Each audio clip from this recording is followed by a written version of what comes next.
people on that side. The majority of us are on this side.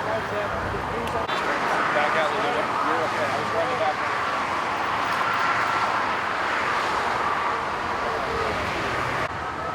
First of all, what is your name? Maria Espinoza. I'm director of the Remembrance Project. We're a national organization. We're in 21 states now. Spell your first and last name, Maria. M-A-R-I-A. Espinoza is E-S-P-I-N-O-Z-A. Tell me what you all are doing out here today. Well, we're standing for American families, upholding current laws, and we want our public service to enforce the borders.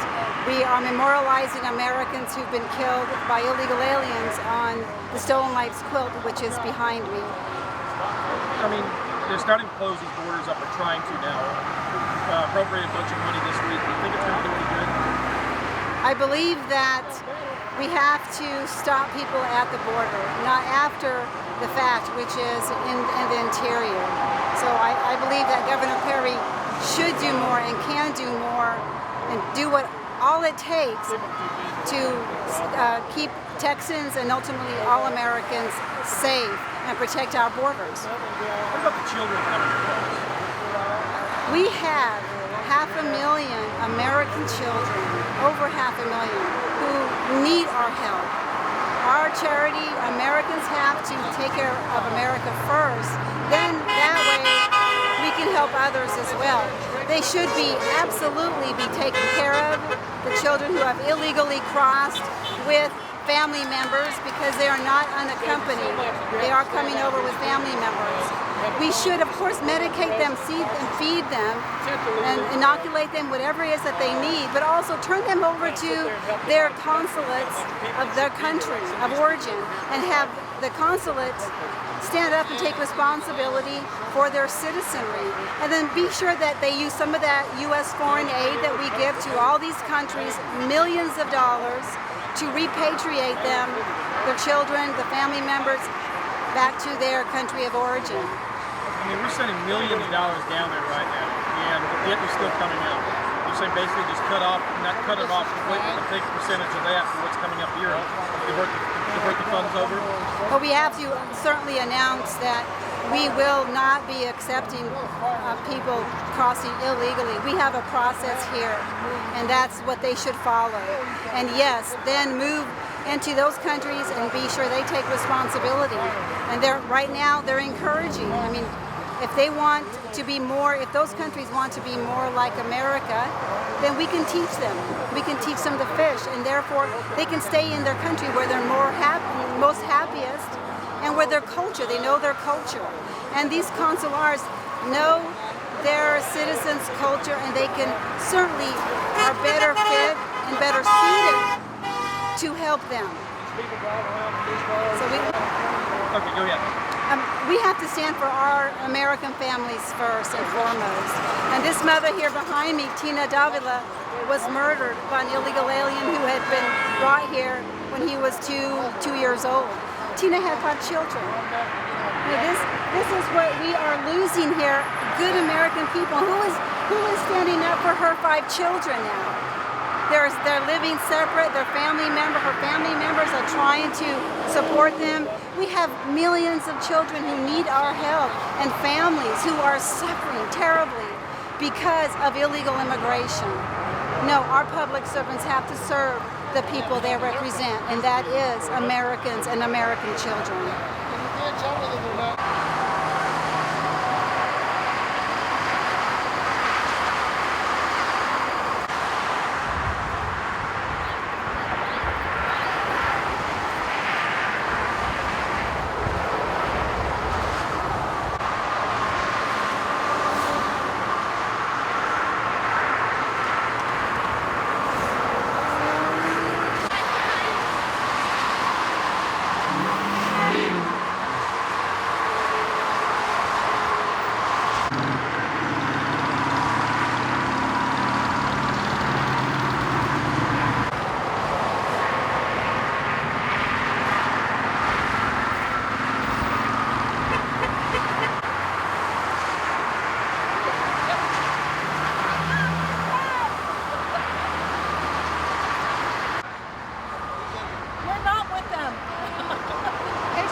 sir.